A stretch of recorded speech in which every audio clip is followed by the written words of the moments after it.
Hello everyone. So, our lesson for today is all about the organization of communities. So, we have four topics under this lesson. So, the first one is all about the community. Second, diversity and stability of communities. Third, changes in communities. And the fourth one, the world's major communities. Let's proceed to our topic one, community. There are many ways of defining the community. One can think of it as a group of organisms of different kinds or species living together in a particular place. It can also be defined as an assembly of populations of different species in a particular area at a specific time. The word community then is the biotic part of an ecosystem, which includes the producers, consumers, and the composers, which I already discussed it in our past discussions. The community also has its characteristics, such as dominance, niche, structure, and others. So today we will also discuss the different characteristics of a community. The first one is the dominants. The dominants in a community are the most numerous. They possess the highest biomass, occupy the most space, make the largest contribution to the flow of energy and cycling of materials, and exert control or influence over the other organisms in the community. One best example for this are the trees. Trees are the dominants of forests. They create a climate suitable for certain groups of organisms that set the character of the community. So as you can observe in a forest, there are a lot of different kinds of trees, and these trees are considered as dominant. Other examples are mangrove swamps and coral reefs. So if you're going to observe their names are not accidentally given to them. It is because of the presence of the dominant organism in a given area or community. The next one is the ecological niche. This is another attribute of the community. In fact, a community can be regarded as an aggregation of niches. Charles Elton, an English ecologist, considered a niche as the fundamental role of the organism in the community. Another is an American ecologist, Joseph Grimmill. He considered the niche as part of the environment occupied by the organism. But the modern ecologists consider the ecological niche as a combination of both. So it's either a fundamental role of the organism in the community or part of the environment occupied by the organism. Another characteristics of a community is the structure. The structure refers to the stratification of a community. So we have different kinds of community. We have forest community, aquatic, and marine community. But for now, we will focus on the forest community. A forest community has several layers of vegetation. So these layers from top to bottom include the canopy, the understory, shrub layer, the herb or ground layer, and the forest floor. Each of these layers provides a habitat for animals in the forest. So what is the emergent layer? The emergent layer is a name given to the tops of trees that poke up above the rainforest canopy. It is very sunny and only the strongest and tallest plants reach this level.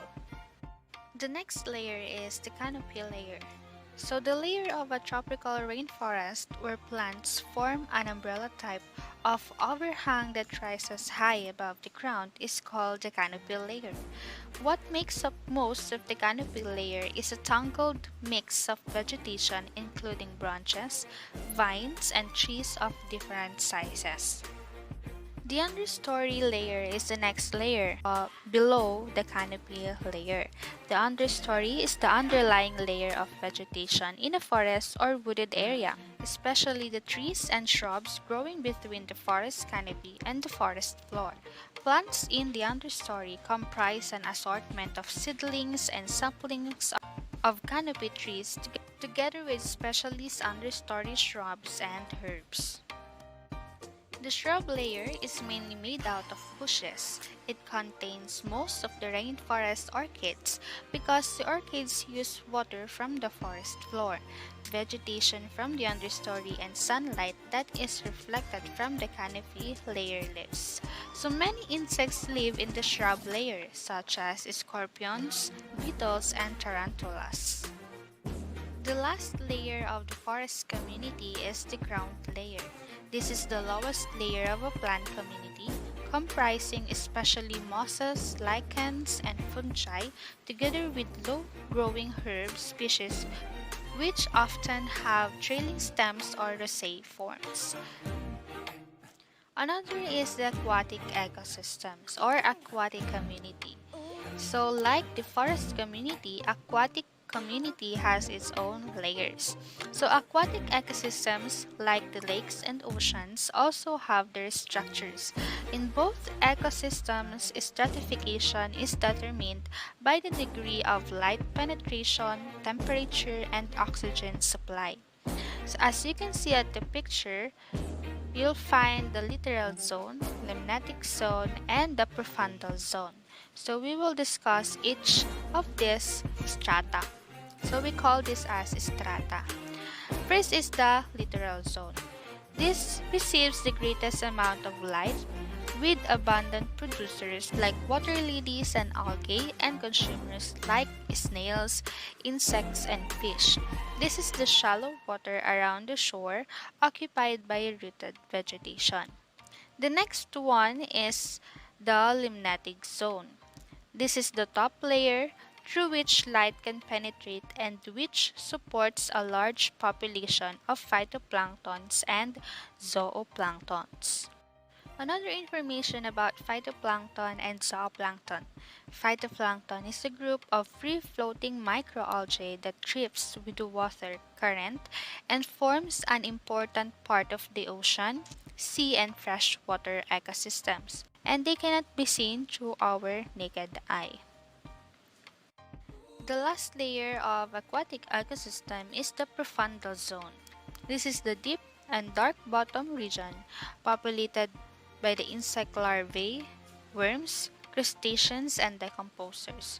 So this part, only selected animals who can adopt can only survive in this area. So the sea also has its stratification. So the sea, although from the surface it may look undifferentiated, different parts receive different amounts of sunlight and nutrients. All these factors influence the types of organisms that occupy different strata. So here are the 5 strata of the sea. The first one is the epipelagic zone or the sunlight zone. So why sunlight zone? The epipelagic zone is known as the surface layer or the sunlight zone of the ocean, ranging from the surface to 656 feet. There is plenty of light and heat within this layer, although both decrease as the depth increases. The pressure is also minimal and increases with depth. So there are large number of organisms and aquatic species that survive in this area. The second zone is the mesopelagic zone or the twilight zone. Above the bathypelagic zone lies the mesopelagic layer or twilight or midwater zone. The mesopelagic zone lies between 656 feet and 3,281 feet. The zone is home to some of the strangest sea animals like the swordfish and the wolf eel. Faint sun rays penetrate the layer. The third zone is the bathypelagic layer or zone. This is found between 3,281 feet and 12,124 feet just above the abyss. This layer is also called the midnight or the dark zone. Although the bathypelagic zone is dark, visible light may be observed from sea creatures found here. Many animals in this layer are either black or red because of the presence of sunlight. Some whale species, like sperm whale, spend some time at this level in search of food. The next one is the abyssopelagic zone, also known as the abyss or abyssal zone. This lies just above the hadopelagic layer, between 13,124 feet and 19,686 feet. The layer's name has origins in the Greek language and loosely translates to no bottom. Just like the layer below it, temperatures are near the freezing point and there is no penetration of natural light. The pressure is also high due to the weight of water above. Invertebrates like sea stars and squids can survive in this environment. And lastly, the hadopelagic zone, or also called as trenches. It is found from the ocean basin and below. So the hadopelagic zone lies between 19,686 feet to 36,100 feet. The depth depends on the trenches and valleys in the area. So now you already know the different characteristics of a community. So let's proceed to our topic 2. So for our topic 2, it's all about the diversity and stability of communities. The forest has the highest number of different kinds of species diversity. So species diversity refers to the total number of species in a community. A diverse community is one having a large variety of organisms. So for the species diversity, it is affected by several factors. These are the following: the geological history, climatic stability, productivity, resource diversity, and the last one, predation and competition. So for the first factor, geological history, it is all about the events that occurred in the past that may result in a more diversified area. So let's say, for example, the difference in the number of tree species between forests of Northern America and Western Europe. So our scenario is like this. Just imagine this scenario. During the glacial period or ice age, the forests in Europe were forced outward by the glaciers and cold climate. So the result of that event is the extinction of some forest trees. On the other hand, the forests of North America were able to survive and therefore more species are found there. That's for our geological history. The second one, or the second factor, the climatic stability. It is all about the areas where climate is more uniform and stable. It tends to have higher species diversity. Areas with unpredictable climate or unstable climate have low species diversity. So why? Because sometimes other organisms or other animals or plants cannot adapt to the different changes that happens in a given area. The third factor is the productivity. Areas with higher productivity, which is for the photosynthesis, have more diversified species than areas with low productivity. In more productive areas, more food is available to support more varying species. In an unproductive area, the food source may not be enough to sustain the individuals of a species. The fourth factor is the resource diversity. So for this factor, diverse or more varied area, that is, an area with hills and valleys, wet spots and dry spots, good soil and rocky, will have more diverse species than a plain area. We have what we call the ecotone. An ecotone is an area with high species diversity between two ecosystems. It contains species found in the two ecosystems plus some new species. So the increased diversity of ecotone is termed as the edge effect. Try to look at the picture. we have the land ecosystem and aquatic ecosystem. And at the middle of these two ecosystems, we have the transitional ecosystem or the ecotone, in which the two different organisms meets in the middle. And this is what we call the edge effect. The fifth factor is the predation and competition. So in some cases, species diversity has been increased due to predators. Predators reduce competition between their prey species by cropping prey populations, which leads to a greater overlap of the ecological niche. It is generally accepted that species diversity results in the stability of a community. Nature has a balancing act. It balances growth and decline, predator and prey, parasite and host, birth and death. Life in an ecosystem depends on this balance. So try to imagine this, class. So once an organism dies or become extinct, it affects the balance of the nature. So how about stability? Let's define stability. It refers to the ability of the community to maintain its normal conditions despite changes in the conditions of the environment. It also includes the ability of the organisms to recover and return to its original condition after some disturbances. So for example, in our first factor, like the geological history, after that event of disturbances, the nature or the environment recovers and returns to its original condition.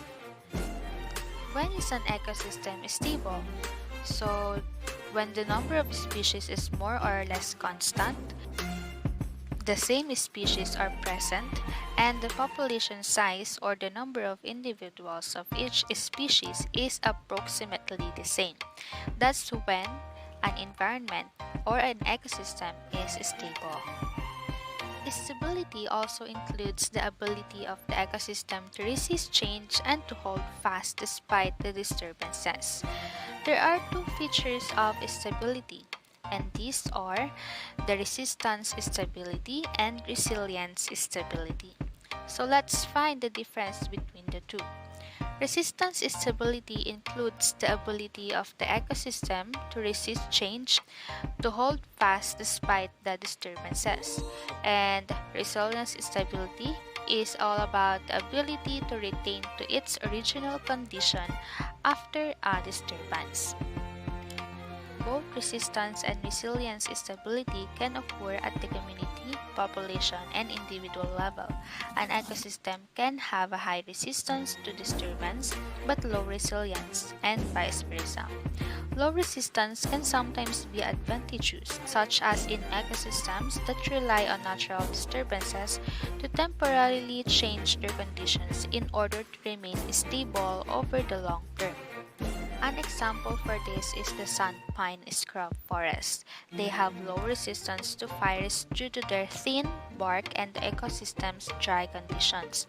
However, they have high resilience due to the cones requiring fire to open, which then release their seed to colonize the charged ground. So the Ocala National Forest does many prescribed burns to keep its sand pine scrub ecosystem healthy. By the way, Ocala National Forest can be found in Florida, in the north of Orlando. There are three groups of factors that affect the ecosystem's stability. These are the growth factors and reduction factors. So for the growth factors, it tends to increase the population size. It's all about the reproductive rate, ability to adapt to environmental change, and ability to migrate, hide, defend, and find food. These are for the biotic. And for the reduction factors, it tends to decrease the population size. The population size. This refers to the predators, parasites, competitors, and inability to find food, and inability to hide. And for the abiotic, for the growth factors for abiotic, it is all about the adequate food supply, favorable light, temperature, favorable chemical environment. for the reduction factors, unfavorable weather, lack of water, lack of suitable habitat, and lack of food, and also the presence of diseases. So these are the different factors that affect the stability of an ecosystem. So the agriculture practice of planting only one kind of species makes all other species become endangered. We are therefore advised to preserve our endangered species and prevent other species from becoming extinct. These are some of the destructive practices which contribute to the extinction of species. The first one is the complete destruction of natural ecosystems for purposes of progress and development. An example for this is the conversion of rice fields into subdivisions, conversion of aquatic resources into malls, or conversion of wetlands into subdivision. Another is construction of dams which flood certain areas and drain others. Another is the polluting air, water, and land, overgrazing of fields by livestock such as cows, sheep, and others, cainging and destruction of forests for firewood, lumber, and logs, and lastly is the extinction of predators. These are just examples, but there are lots of different activities, different practices that destructs or disturbs our environment. Let's proceed to our topic 3, changes in communities and the world's major communities. So we will talk about succession. So the earliest plants that settle in an area are known as the pioneers. The period in which the first plants settle themselves is known as the pioneering stage. The last species of plants to settle and become established form the climax of the community. As a whole, organisms that settle last and become established are known as climax organisms. The orderly change in the organisms that inhabit the area is called succession.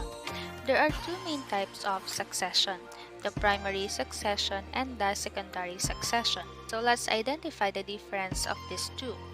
Primary succession occurs in situations where life has never existed before. The secondary succession occurs in areas that have not been totally stripped of soil and vegetation, or where life has been interrupted by some major disturbances. So in other words, there are existing life before in this area. Why there are places or areas where you can observe or you can see that they don't have any existence of life. But because of this succession, it creates a large ecosystem. And different lives depends on here. So let's proceed to the large ecosystems that we're gonna talk today. So biomes. Biomes are the large ecosystems in different parts of the world resemble each other. Biomes are the large ecosystems in different parts of the world resemble each other. So biomes are the Earth's major communities. These are identified by the kind of climax plants that grow here. The plant type determines the kind of animals. So each biome has its own characteristics types of plants and animals. So we're gonna talk about the major terrestrial biomes. These are the deserts, tundras, coniferous forests, tropical rainforests, grassland, and deciduous forest. So now let's talk about the first biome, the desert. So the general description of this biome is about 1/5 of the Earth's land surface is covered by deserts. Deserts are characterized by a lack of moisture. There are only a few living organisms that can survive here because the temperature is very hot during the day and cold during the night. The air becomes quickly hot during the day and cools rapidly at night because the air contains little or no moisture to modify the temperature. Strong winds often occur in the desert, carrying dust and wind. The soil here is sandy, dry, and loose. It contains minerals like calcite. The rainfall is less than 10 centimeters in a year. The vegetation, bushes and shrubs are widely scattered. Cacti and small flowers cover the desert usually after every occasional rains. The animals that can be found here are the lizards, snakes, eagles, owls, toads, insects, and small birds. And the adaptations of different organisms. The plants have thick stems and leaves that hold water. They grow far apart from each other to minimize competition for water. They have shallow extensive roots and deep tap roots to absorb water. The next is the tundra. Tundras are found in Arctic regions. It is cold and lack of water. Trees do not grow here. The climate here is cold and limited sunlight. The temperature is average 23 degrees Fahrenheit or -5 degrees Celsius. The soil that can be found here is covered with little snow. So the surface soil is permanently frozen, or we call it as the permafrost. The composition is very slow because of the extreme cold. The rainfall in this area is less than 25 centimeters annually. The vegetation for this area: lichens, mosses, grasses, and dwarf shrubs. Trees cannot grow because of extreme cold and frozen ground. The animals that can be found here are the reindeer, oxen, rabbits, caribou, and foxes. And the adaptations of the animals, like the reindeer, they survive by moving to other cold by thick coats. The smaller animals, like rabbits and foxes, burrow into the snow and feed on tiny bits of plants. Tundra inhabitants have white coats in winter and brown coats in summer. This change in coloration enables them to adapt to the season. The next is the coniferous forest. The climate here is very cold and cold winter lasting about half a year. Precipitation is in the form of snow of about 60 centimeters. Temperature below is -20 degrees Celsius in winter and about 50 degrees Celsius in summer. The soil is not fertile. It takes very long for needle-like leaves to decompose, and decomposition is very slow in cold weather. A layer of snow covers the ground during much of the year. Soil beneath the snow is grayish on top and brown below, and lacks minerals needed by plants to grow. The evergreen plants like pine, fir, and spruce can be found here. Bears, moose, deer, mice, hares, porcupines, squirrels, biting flies, and mosquitoes during summer are the animals that can be found in this biome. Their adaptation for the needle-like leaves of plants have protective covering that keeps the plants from drying out or freezing. The animals depend on the trees for food and shelter. An example for this coniferous forest is the northern parts of North America, Europe, and Asia. The next is the tropical rainforest. So tropical rainforests are found in warm, wet areas near the equator. Rainforests are rich in species of plants and animals. They are the most diversified of the biomes, the most exploited and endangered too. Rainfall occurs almost daily. Much is sunshine. The temperature is fairly constant throughout the year and does not fluctuate very much during the day and night. Annual average temperature is greater than 17 degrees Celsius. Mean temperature is 28 degrees Celsius. The soil here lacks minerals and contains little remains of dead plants and animals. When organisms die and fall to the ground, immediately large number of molds and bacteria attack them. Decomposition is rapid on warm, wet soil. Minerals released by the decomposers are quickly taken up by the plants. As a consequence, the soil is not very fertile. Drying soil from tropical rainforests gives rise to rocky or crusty soil, an indication of lack of minerals. The rainfall here is about 240 centimeters. It occurs almost daily. The average rainfall here is 240 centimeters and it occurs almost daily.